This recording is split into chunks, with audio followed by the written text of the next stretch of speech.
Ang sarap pala pag sobrang peaceful ng buhay mo.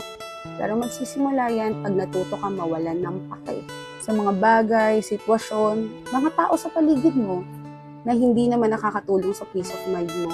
Yung dati apektado ka sa mga masasama o masasakit na salita na sinasabi sa'yo, yung mga negatibong opinion tungkol sa buhay mo, sa itsura mo, sa ugali mo, yun talagang dinidibdib mo.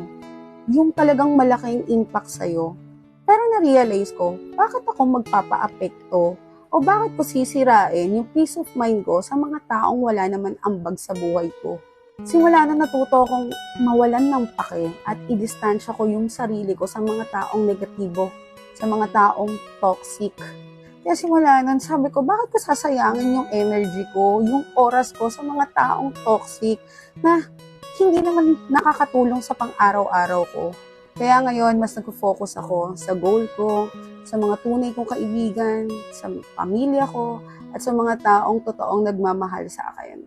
Masarap lang sa pakiramdam.